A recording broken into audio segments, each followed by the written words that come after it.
Vamos entrar ao vivo com a presidenta nacional do PT, deputada federal Gleisi Hoffmann. Bom dia, Gleisi. Bem-vinda. Bom dia, Rovai, bom dia, Adri, bom dia a todos aí que estão nos acompanhando na Fórum. Já estava com saudade de vocês, viu? Nós também. É sempre um prazer tê-la aqui, a nossa audiência também gosta muito. Gleisi, queria começar esse nosso papo pegando um pouco essa coisa do momento do país, né? Momento político e o momento econômico. Hoje mesmo se anunciou aí a nova prévia do PIB, né? Crescimento de 0,1 no trimestre, se não me engano. E eu queria que você fizesse, estamos aí terminando o ano, praticamente um ano de governo, né? 11 meses depois daquele violento ataque de atos terroristas, praticamente vai fazer agora, daqui 3 dias, 11 meses disso. Se você fizesse um balanço para a gente. Bom, vamos lá. Primeiro dizer que é um prazer estar aqui com vocês. Eu acho que uma coisa que a gente pode começar falando é um pouco da economia, né? Que óbvio que esse resultado do PIB nesse trimestre, né, de julho a setembro, ele mostra uma desaceleração da economia, mas ainda assim a gente está com um PIB maior do que aconteceu em 2022, e acho que até esse anúncio de 0,1 frustrou muito as forças de mercado, porque a maioria dizia que seria PIB negativo, né? Então, eu acho que mostra que tem um esforço muito grande, né, do governo para que a gente possa fazer a economia girar. A gente teve queda aí na agropecuária, né, na agricultura, que já era esperado, porque cresceu muito nos trimestres anteriores, mas tivemos aumento de serviço e de consumo da família, que é bom, e um pouco de consumo de governo. Onde é que foi a queda maior? Foi em investimentos, né? Justamente investimentos, que é o componente do PIB que precisa de uma política creditícia boa, que precisa de juros baixos. Então, de novo, nós vemos aqui a perversidade da atuação do Banco Central de manter as taxas de juros na estratosfera. Isso está levando a gente a ter uma desaceleração. E isso pode comprometer a economia do ano que vem, né? Porque como nós temos que fazer investimentos, temos que ter recursos, pode comprometer. Então, eu acho que acende também um sinal de alerta para o governo. Agora o governo esteja fazendo muito esforço, eu quero falar dos programas, dos projetos, mas acende. Eu acho que o governo vai ter que focar, e é muito importante isso, uma coisa que seja principal para ele, que, ao meu ver, é uma meta, não a fiscal, mas a meta de crescimento econômico, a meta de desenvolvimento social, para a gente não perder emprego e não perder esse crescimento do PIB que nós conseguimos fazer esse ano, embora ele tenha um componente grande ainda da agropecuária, mais concentrados em regiões, mas eu acho que ter esse foco é fundamental para o governo, para que a gente possa, ano que vem, entregar um PIB parecido com esse, eu diria até maior. Eu acho que a gente precisa, para fazer as entregas ao povo brasileiro, ter um PIB de 4%, mais de 4%, né? Mas é importante dizer que a torcida do mercado negativa não se consolidou, né? Acho que o governo conseguiu, nesse período, Rovai e Dri, fazer muita coisa. Olha, todos os programas, todos os projetos que a gente tinha, né, nos governos anteriores foram reestruturados. Claro que alguns ainda vão demorar um pouco para ter consequência na vida das pessoas, ter resultados, principalmente quando você pega a parte de investimento, né? Então, Minha Casa Minha Vida, questão de rodovias, construções, isso ainda demora um pouco para as pessoas sentirem, mas tem outros que já foram sentidos e que, no meu ver, foram muito importantes para a gente ter o resultado da economia desse ano. Primeiro, o aumento real do salário mínimo foi fundamental, porque isso tem um impacto na vida do povo, principalmente dos aposentados, que são milhões de pessoas, e que ganham de 1 a 2 salários mínimos no máximo. Então, quando você dá um aumento real do salário mínimo, você tem impacto na economia, você faz um multiplicador econômico, o consumo melhora, isso está sendo mostrado agora, nesse trimestre aí, último de avaliação do PIB. a questão do Bolsa Família reestruturado. Além de manter os R$ 600, o governo acoplou mais 150 para crianças até 6 anos e mais R$ 50 para adolescentes. Então, isso também teve um efeito, né, no consumo das famílias. A desoneração da tabela do imposto de renda, que a gente chama de reajuste, estava em 1 salário, quem não pagava imposto de renda, o governo subiu para 2 salários. Também aumenta a renda, também é importante. O desenrola, a melhoria do farmácia popular, enfim, é uma série de medidas e programas que já tiveram efeitos e que, ao meu ver, foram fundamentais para que a gente tivesse o resultado do PIB desse ano e para que aumentasse um pouco o consumo das famílias e aumentasse também a área de serviço. Então, eu acho que isso é muito positivo. E os programas que estão por vir na reestruturação que o presidente tem feito. Então, acho que isso é positivo. Como é positivo também a reinserção do Brasil no cenário internacional. Tem sido um sucesso a COP, não é?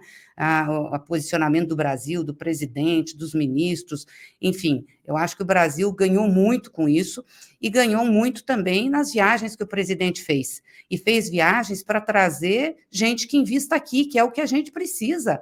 Nós precisamos de investidores, gente que acredite no Brasil. Então, cada vez que o presidente vai fazer uma viagem, ele abre muitas portas para os negócios brasileiros. Aquela que ele fez à China foi fenomenal, principalmente para o agronegócio brasileiro. Muitas plantas lá foram abertas para fazer exportação. Então, isso é muito importante também. Acho que o Brasil sai de ser um pária internacional e passa a ser um agente ativo na política internacional, né? Um jogador forte na política internacional. Agora, eu acho que nós temos que enfrentar um problema aqui, que é a disputa política, porque a nossa oposição, que é a extrema-direita, o bolsonarismo, não está suplantado, muito pelo contrário, né? Nós vencemos o Bolsonaro, a gente conseguiu tirá-lo da presidência da República numa das eleições mais difíceis das nossas vidas, muito dura, mas o bolsonarismo está aí, continua atuante. Eu ia perguntar exatamente isso, né? O Bolsonaro, a despeito de tudo isso, continua grande e as pesquisas de popularidade nos últimos meses, aí, último mês, deram uma quedinha dada. Por que aconteceu isso, Gleice? Porque eu acho, Rovai, que nós temos que ser mais intensivos na disputa política, né? Tanto o PT, e a gente tem tentado fazer isso, como o próprio governo, porque tem que disputar, tem que dizer o que o Bolsonaro deixou de fazer, o que fez de errado, cada vez que a gente lançar um programa. Não dá para esquecer isso, não dá simplesmente para dizer, olha, não existe isso daí, Bolsonaro, nós não existimos. Não, eles existem, estão aí fazendo a disputa política todos os dias com fake news, todos os dias agredindo o presidente, todos os dias agredindo o governo, e a gente precisa fazer esse enfrentamento, não dá para ficar quieto, não, tem que fazer, tem que dizer quem eles são. Essa gente faz mal ao Brasil, faz mal ao povo brasileiro, eles têm que ser punidos pelo que eles cometeram. Gostei agora, teve mais uma decisão do Supremo que não aceitou um recurso do Bolsonaro, estou vendo que o Supremo vai para cima também nessa questão das fake news com eles. Então, a gente precisa fazer esse enfrentamento, né?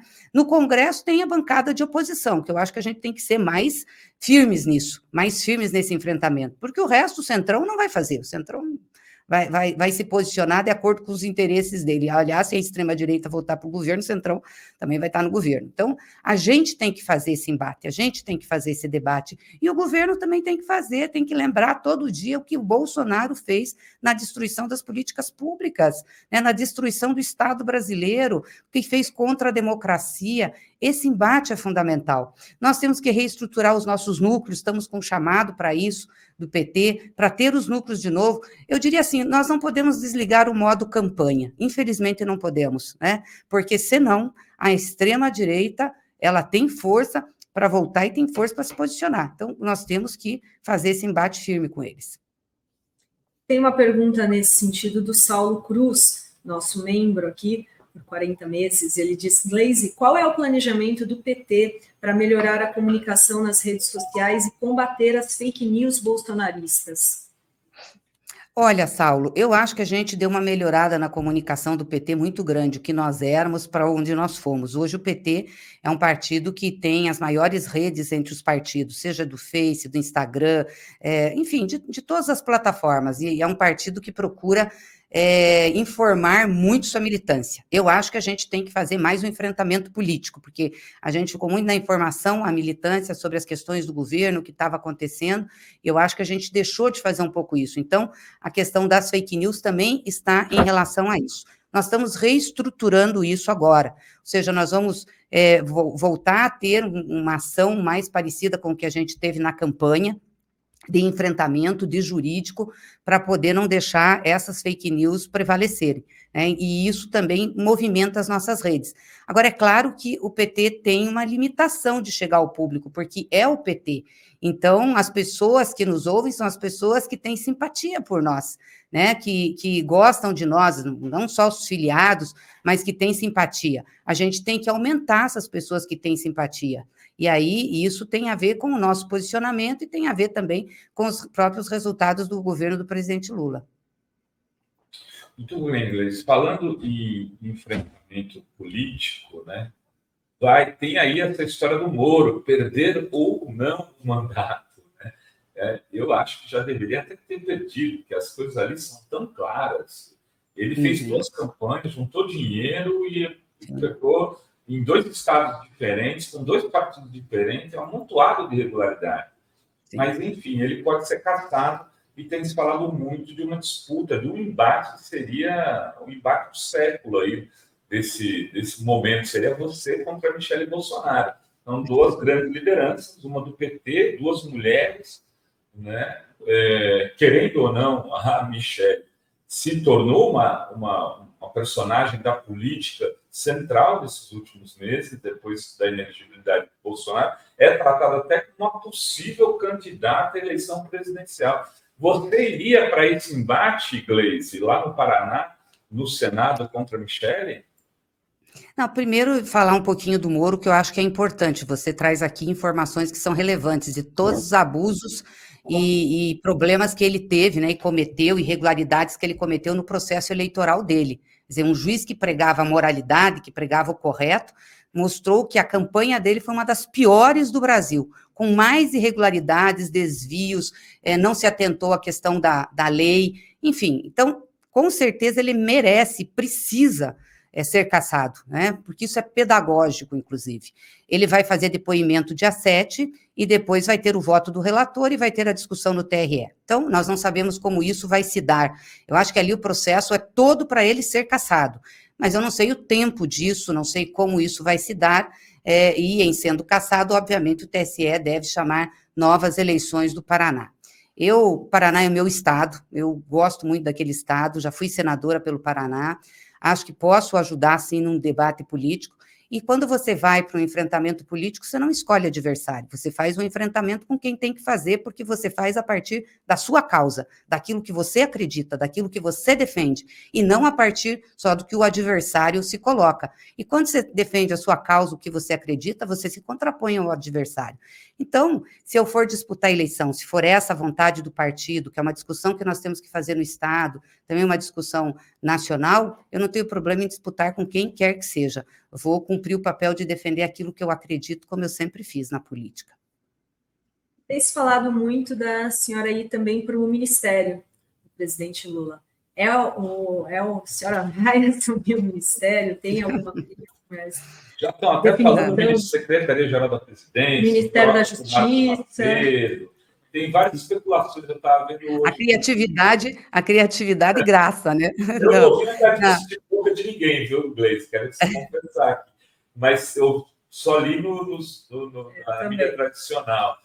Achei que estava consolidado a tua permanência na presidência do PT depois do esticamento dos mandatos. Mas como voltaram os boatos, é justo que a militância quer saber, quer dizer. Não, tem muita especulação, né? E quem define ministro é o presidente, não são os jornais, nem a vontade das pessoas. Então, isso é importante dizer. E lá atrás, o presidente pediu para que eu conduzisse o partido.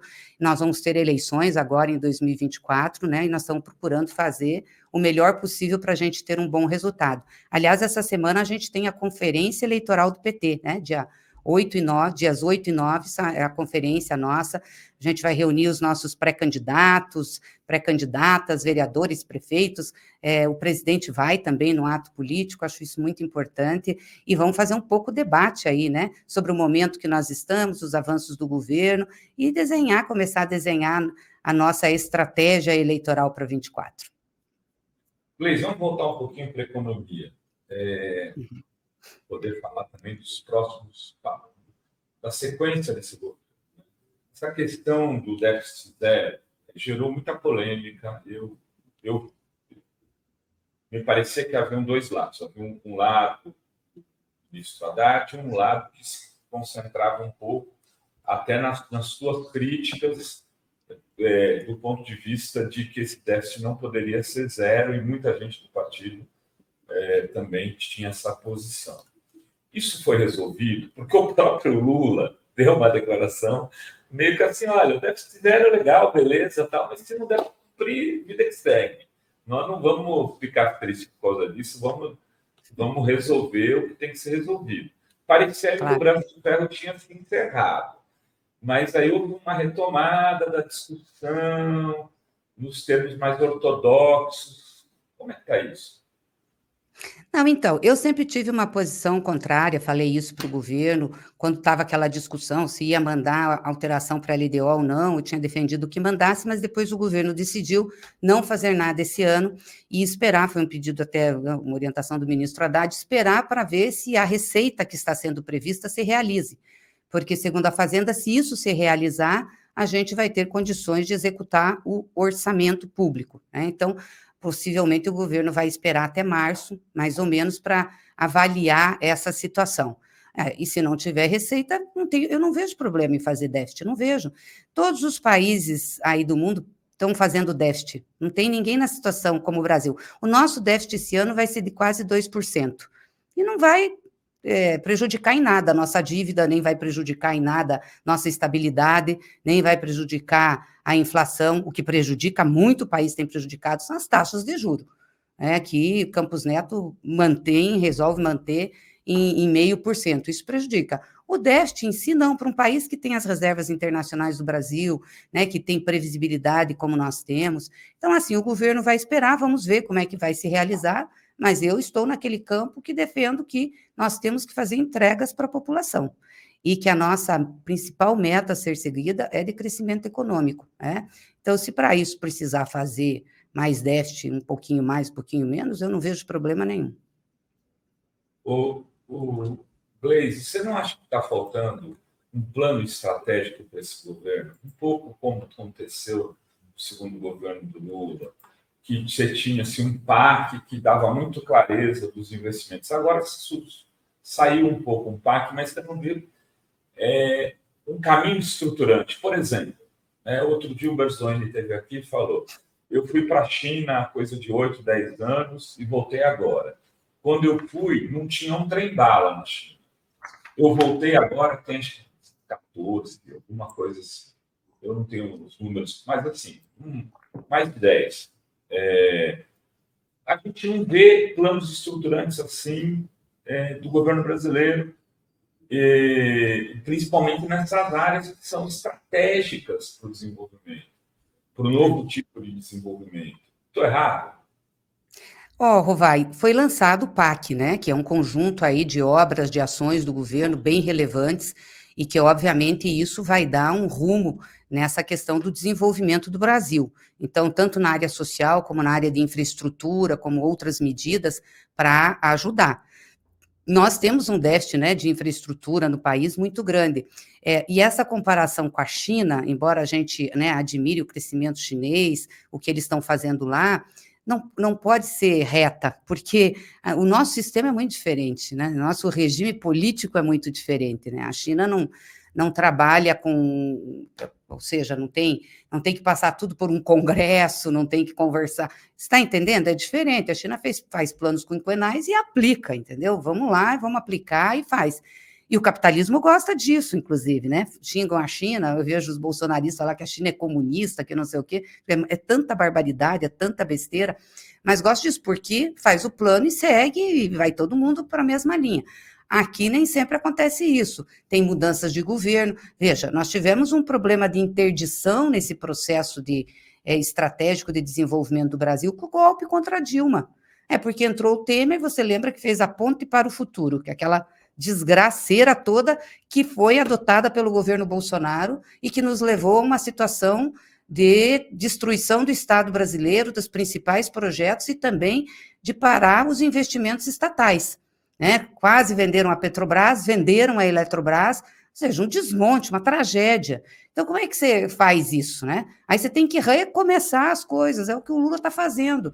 Então, não é uma situação simples nem fácil fazer. A gente gostaria de ter esse tipo de ação mais acelerada, enfim, mas o governo não tem todas as condições para fazer isso a partir de si só, Então, tem essas descontinuidades governamentais, que eu falei, com mudanças muitas vezes radicais na linha que você estava dando, Tem problemas que a gente tem que esperar o tempo do Congresso decidir, o Judiciário decidir, então tem muitas implicações que não facilitam muito a vida. Eu queria ler aqui alguns superchats do pessoal que está acompanhando a gente. A Débora Bianchini diz: meus respeitos a Gleisi pela sua coragem de dizer as coisas como realmente são, sem se preocupar com os sionistas sobre o genocídio dos palestinos. Beijos. Isso é um tema, se você quiser colocar fazer algum comentário por aí. Esse é um tema que deixa a gente muito triste, Rovai, Dri? Muito triste, porque o que a gente vê lá é uma coisa... Como é que pode matar gente daquele jeito? Matar criança daquele jeito? Matar mulheres daquele jeito? E nós não estamos defendendo a ação que o Hamas fez em Israel, muito pelo contrário, o presidente condenou, eu também falei sobre isso. Agora, a resposta dada àquela ação é uma resposta muito, muito, muito grande, muito perversa, entendeu? Que atinge muitas pessoas. Quer dizer, não é possível que a gente está vivendo isso. Por isso que o presidente tem razão em dizer que é um genocídio, sim, e que tem que dar um freio, tem que parar. Até quando vai essa mortandade? Os Estados Unidos não vão se manifestar sobre isso? O Netanyahu é um extremista, o Netanyahu, Eu não estou nem criticando, não estou criticando os judeus, não estou criticando Israel, que tem que viver como Estado, assim como os palestinos têm que ser, mas o governo de extrema-direita do Netanyahu é um horror. Vamos lembrar aqui, ele era amigo do Bolsonaro, era o único que vinha aqui, que veio, acho que veio na posse do Bolsonaro foi para lá, então por aí você já vê o nível da pessoa, Então é muita tristeza o que a gente está vendo lá, eu acho que tem que ter um freio, o presidente Lula se colocou muito nisso para tentar ter uma solução. Infelizmente, a gente não teve um retorno aí, principalmente dos países que deveriam, e principalmente os Estados Unidos, que poderia ajudar nesse sentido. O Marcelo Johnny diz: com o advento do novo arcabouço fiscal tão restritivo, novos investimentos e programas sociais do governo serão duramente afetados. Não se restringe somente à deletéria política monetária do Banco Central. Também, se quiser comentar, Gleisi. Não, Marcelo, olha, a gente fez um debate sobre isso, eu também me mostrei crítica a esse modelo, eu acho que a gente precisa ter um fiscal ousado para a gente poder buscar o desenvolvimento do Brasil, O arcabouço foi aprovado e piorado na Câmara, piorado, porque as emendas que fizeram lá foram muito ruins, ou seja, o mercado foi para cima para piorar o arcabouço e fazer com que o foco do fiscal seja o equilíbrio da dívida pública, quando a gente não precisava disso, nós temos uma dívida pública equilibrada, historicamente equilibrada, e vamos lembrar aqui que foi o presidente Lula, o presidente que mais baixou a relação dívida-PIB, Então, obviamente que a gente pode ter consequências, por isso que eu defendo que, em não realizando a receita, eu acho que vamos ter dificuldade por conta do PIB, Quando o PIB cai, aí você também decresce a arrecadação. No caso aqui não caiu, mas tem uma desaceleração, por isso que eu defendo que a gente tenha déficit para a gente poder fazer os gastos que o Estado precisa, e poder fazer as entregas à população. Tem vários. Então, vou ler tudo uma vez. Vou ler tudo uma vez, tem um monte. Coitada da Gleisi. O Adilson diz... Mas é uma oportunidade para dialogar com a militância também, Gleisi? Porque você sabe que boa parte das pessoas que estão aqui, do Mando Superchats, acabam tendo uma relação político-partidária. O Adilson diz, para cima deles, Gleisi, conta com a gente. A Carmen Moritson, Gleisi, sou sua fã. Acho que o Bolsonaro Obrigada. será preso. Depois você Acho responde. Bolsonaro será preso? Eu espero que sim, né? É o mínimo que pode acontecer depois de tudo que ele fez. Eu espero que seja preso, sim, porque ele é um mal para o país, né? Não podemos voltar a ter um risco de ter um Bolsonaro fazendo as artes aí e atentando contra a democracia. O Ricardo Pereira diz, a gente percebe no PT uma dificuldade enorme de renovação. O meu zonal, mais de uma década com a mesma presidente. Como ela vê o futuro do PT? Como você, no Como caso. você. Mas, ó, nesse negócio da presidência da zonal, teria que ver porque as presidências, né, do partido, em qualquer instância, só podem ter 2 mandatos. E cada mandato é de 4 anos. Agora, eu concordo com o Ricardo que a gente tem um partido, digamos assim, bem menos jovem, né? Nossa faixa etária aí da maioria das lideranças do partido já é uma faixa etária acima dos 40 anos. A gente tem feito um esforço muito grande de renovação. Nós temos cota de jovens nas direções do partido, né? 20%. Próximo congresso a gente deve aumentar isso, e estamos fazendo um esforço muito grande para a eleição de vereadores e vereadoras jovens, mulheres, negros. O partido tem investido muito nisso. A gente já, na eleição passada de 2020, da de 2018, a gente já investiu nisso também, tanto que tivemos resultado. Hoje, a maior bancada feminina da Câmara dos Deputados, proporcionalmente, inclusive, não só numericamente, mas também numericamente, é a bancada do PT. E temos muitas mulheres negras, jovens, porque a gente acha que isso é muito importante. Então, nós temos conversado muito com o partido para que a gente possa fazer isso. E atrair a juventude, né? Porque muitas vezes o jovem acha a política chata, acha que não é atrativa, não tem esperança com a política. Consequência, inclusive, da criminalização da política que foi feita, né? Essa criminalização da política ajuda a afastar as pessoas. Então, a gente tem que regenerar isso e tem que conversar e estimular a participação aí da nossa juventude. Tem mais aqui a Rita Maia. Presidenta, sou de Salvador e ainda não sei qual será o candidato do PT para prefeito. Sabe de algo? Sim, nós temos um pré-candidato, que é o nosso deputado estadual. Gente, deu um branco aqui agora, eu não consigo lembrar. Foi secretário da comunicação do governo Wagner. Foi secretário de comunicação do governo Wagner, é um deputado muito atuante. Eu tive lá no lançamento da candidatura deles. Agora, lá tem uma frente também, né? Tem outros partidos, tem o PSB, tem o MDB, tem não sei o quê. Então, o que o próprio partido me falou, mesmo lançando o companheiro para ser candidato, foi que teria ainda uma discussão com esses partidos. E poderia ser, inclusive, que o nome não fosse dele, fosse de um outro partido por conta da composição. Mas o PT já apresentou. Eu já passo para vocês o nome aí. É o Robson. Robson, isso. Gente, me deu um branco aqui. Não, eu Robson, também. exatamente. Eu pessoalmente tenho carinho por ele, mas acontece, faz parte. E nunca reverenciar. Lula precisa sair em campanha com os prefeitos. Aí, vou aproveitar essa pergunta e fazer uma, Adri, que eu acho que é importante, que assim, o PT vai ter candidatos, em muitas cidades, imagino, mas nas principais capitais, pelo menos nas 2 principais, São Paulo e Rio, já se sabe de antemão que o PT não deve ter candidatos a prefeito. E BH está aquilo, né? O Rogério ou não, como é que é? Como é que o PT vai fazer essa disputa para ampliar sua participação nos municípios, estando fora das 2 maiores cidades do país? Não, nem sempre você ter uma candidatura a prefeito quer dizer que você amplie a sua presença política ou melhore. Dependendo, você pode piorar do desempenho do seu candidato. Então, não adianta também dar murro em ponto de faca. A gente precisa ter sensibilidade para fazer as composições.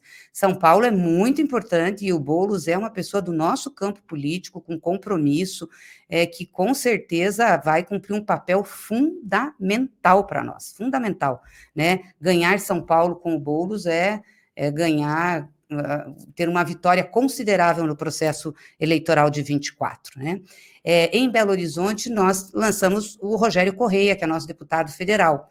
Lá a gente tem mais dificuldades, né? O PT sofreu muito lá, nós estamos recuperando, estamos reconstruindo, e também dentro do nosso campo não tem nomes que sejam tão expressivos que a gente possa retirar o nosso nome, né? Tem o prefeito, que foi apoiador do Lula, a gente mantém conversação com ele, mas possivelmente a gente, no primeiro turno, até pelo espaço político que tem em BH, a gente saia com candidatura, né? O Rogério é uma pessoa que tem projeção, enfim, tem um embate, acho que a gente tem condição de ter uma boa chapa de vereadores. No Rio, a gente tem uma discussão lá com o atual prefeito, que é o Eduardo Paes, o PT participa do governo dele, mas isso não quer dizer que vai ter apoio automático, né? Tem também a candidatura do PSOL, que nos procurou, o PCdoB, que nos procurou, então nós temos que conversar. Por exemplo, vamos fazer uma frente, vai ter um candidato forte de Bolsonaro lá, vamos fazer uma frente, vamos todo mundo para um lado, não vamos, as forças políticas desse campo vão se dividir, e se nós formos com o Eduardo, tem que sentar e conversar com ele. Primeiro, programaticamente, nós queremos um programa de governo que atenda aquilo que nós acreditamos também, né, principalmente no campo social, do atendimento às pessoas, a relação com os servidores públicos do Rio de Janeiro. Segundo, nós queremos discutir composição de chapa, não pode querer ter uma chapa pura, né, um nome que ele escolha do partido dele ou que ele escolha de outro partido. Acho que o PT lá tem tamanho, eu diria o Lula tem tamanho, o apoio do Lula vai ser muito importante, eu acho que na eleição do Rio, tem tamanho para que o PT componha a chapa e componha a chapa como vice. Então, essa é uma discussão que nós temos que fazer no Rio ainda, não está dada essa aliança. Geral, vou ler o geral. Porque temos mais 8 minutos para a eu combinei até 12h30 e eu sou respeitador dos acordos, viu, Gleisi? Então, vou ler nas seguidos e depois a gente vai. O Ricardo Pereira, querida Gleisi, parabéns pelo seu trabalho incansável. Uma pergunta: qual vai ser a providência do PT Paraná para proteger o Renato Freitas da cassação? A Débora Bianchini, Gleisi, como pode o União Brasil, com vários ministérios, votar sempre contra o governo na Câmara? A Tânia Yasmin, Gleisi, te admiro muito, seus comentários e respostas afiadas, parabéns. A Liliane Champeval de Sena diz: tira o Quaquá daqui de Maricá pelos deuses. Não gostou da foto com o Pazuello, né? Sônia Regina Angarten, Gleisi, sou de Indaiatuba, quero o PT forte para disputar a eleição municipal. O atual governo está há 20 anos ganhando nas urnas. Como mudar essa realidade? Aqui é lindo e caro e tem muitos problemas. Edson Lavorato, Gleisi, peça ao Lula para federalizar a água de São Paulo. O Andrei, como fica o PT no legislativo com tantos deputados candidatos? O Luiz Henrique, mulher guerreira, admiro demais. A Laline, presidenta Gleisi, eu te amo e quero votar em ti para presidir nosso Brasil. Aí, lançamento de candidatura para a República aqui na fora.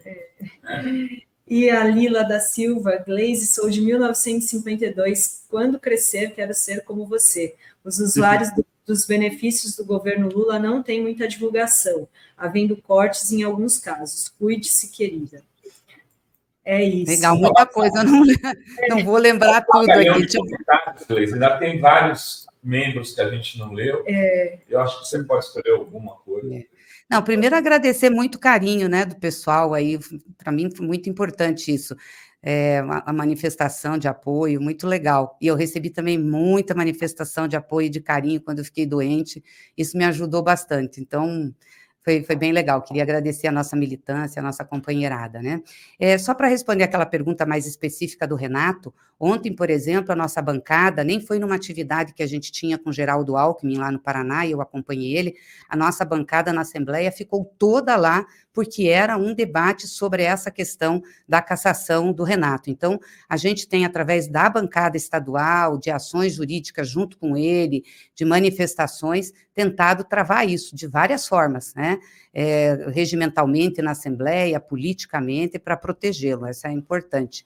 E, claro, as outras perguntas mais da política, né? Questão da relação com a base, é difícil. Infelizmente, nós não fizemos um número de deputados e deputadas para a gente poder dar sustentabilidade para o governo do presidente Lula. A gente teve que fazer aliança. Não é fácil, claro que não é fácil. Não é fácil você ver um cara de um partido de direita que estava apoiando Bolsonaro, que era, né, ocupar um lugar, né? Mas nós precisamos passar matérias na Câmara, nós precisamos avançar, e o presidente Lula precisou fazer. Claro que a gente também disputa um espaço, é um governo de coalizão, então a gente disputa as nossas ideias dentro desse governo, muitas vezes eu faço críticas a esse centrão, aos partidos, não tem problema quanto a isso, né? Mas a gente tem que buscar a governabilidade. De fim, eu queria dizer o seguinte, acho que a gente tem uma grande responsabilidade com o Brasil, o presidente Lula é um grande presidente, tem noção da sua responsabilidade, do que ele precisa fazer, ele tem noção do resultado que tem que dar ao povo brasileiro, ele diz isso o tempo inteiro, é uma pessoa otimista, e eu não tenho dúvidas que a gente vai conseguir isso. Precisamos só adequar agora, nós, no partido, para o governo, essa ação mais política, de disputa política, que eu acho que a gente precisa colocar para mostrar à sociedade as diferenças que são entre um governo e outro, e tudo que nós já fizemos para reconstruir o que o bolsonarismo destruiu, né?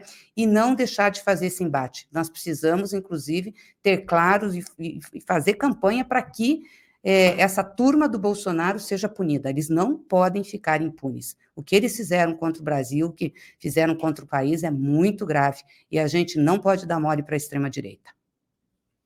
Ô, Gleisi, uma última pergunta, a gente está chegando ao final, em relação à questão da indicação do Dino para o Supremo Tribunal Federal. Primeiro, você foi senadora, você conhece o ambiente do Senado, e você acha que vai ser tranquilo o nome dele passar? Eu estou vendo assim, muitos senadores indecisos, isso me deixou um pouco preocupado. E, ao mesmo tempo, a campanha que foi feita contra o Dino, contra essa indicação, né? Via alguns veículos de comunicação, principal deles o Estado de São Paulo, que acabou também, por conta de uma matéria nossa e comentários teus, te atacando pessoalmente, comparando as críticas que, às vezes, políticos de centro-esquerda e esquerda fazem à cobertura midiática àquilo que o Bolsonaro fazia quando presidente da República. Eu não consigo nem entender como as pessoas conseguem trabalhar com esse tipo de comparação. Era uma coisa tão grotesca que o Bolsonaro fazia com a mídia, mas e além disso, quero dizer assim, que eu tenho um respeito por muitos daqueles profissionais que trabalham nos veículos de comunicação, muitos são meus amigos, e eu sei que você também. Mas, enfim, essa coisa do Flávio Dino aí, por que tanta resistência? Não, primeiro dizer que eu acho que foi uma grande indicação do presidente, o Flávio Dino, né? O Flávio não é do PT, até vi que tinha gente dizendo que o PT era contra. Não, o PT não é contra, o PT jamais foi contra. Pode ter gente do PT, setores do PT, que expressem essa posição, assim como expressam em relação até membros do PT. Isso acontece, né? Pela forma como o nosso partido é organizado, enfim, a democracia interna, mas dizer que o Flávio é um grande companheiro nos momentos mais difíceis que nós passamos, a prisão do Lula, o impeachment da Dilma, ele como governador teve coragem de fazer um enfrentamento e de estar ao nosso lado. Então, é um nome que, no meu entender, engrandece o Supremo. O presidente, na realidade, tinha um bom problema, né? Porque os 3 nomes que estavam colocados para ele indicar eram nomes bons, né? Então, eu acho que ele acabou optando pelo Dino. Isso não quer dizer que mais tarde não abram outras vagas, não tenham outros nomes a serem colocados, ou mesmo os que estavam podem voltar. Mas eu achei que foi uma grande escolha do presidente Lula, né? Pela capacidade do Flávio, já foi juiz, conhece processos, conhece a política, enfim, tem autoridade muito boa, muito grande para chegar lá. Eu acho que não vai ter problema com o Senado, se eu conheço um pouco o Senado. As pessoas falam, dizem, mas você tem ali o voto secreto, você nunca sabe o que vai acontecer. A probabilidade sempre maior, né, eu diria 99%, é do indicado do presidente da República ser colocado. Eu não me lembro na história do Senado um candidato ao Supremo que tenha sido reprovado no Senado, não me lembro. Lá em Marechal Floriano. Um médico, acho. Mas veja, lá na velha República, né? Eu não vejo, porque sempre os senadores pensam, bom, eu vou falar contra, vou votar contra, aí o cara vai para o Supremo, como é que eu fico? Ali o Senado também pensa. E eu acho que o Dino conhece muita gente ali, e embora ele tenha posições firmes e duras, ele tem muita respeitabilidade na política. Então, eu acredito que ele e o governo vão ter muita eficiência nesse processo todo. Gleice, queria te agradecer, queria também agradecer em nome da nossa comunidade, mandando um beijo do João Pedro, desenhista autista aqui, que está falando que te ama e que vai te encontrar, acho que no futuro breve. Então, na conferência, Não, também um beijo para ele, a gente está querendo que ele venha na conferência, assim, estamos vendo como é que a gente faz aqui. E também queria agradecer, Rovai, você, Adri, agradecer todo o pessoal da Fórum que está nos vendo, da comunidade, agradecer as manifestações todas e dizer, seguimos firmes na luta, né? Ganhar o governo não significa ter vencido a luta, é uma batalha e a gente tem que seguir essa batalha para não deixar o país retroceder. E tem um último superchat da Edna, que quer te ver no Carnaval de Salvador. Um beijo da nossa Salvador. Valeu, Gleice. Obrigada, Gleice. Beijo para vocês. Fazer um minuto, hein? Obrigada. Muito bem, obrigada. Até.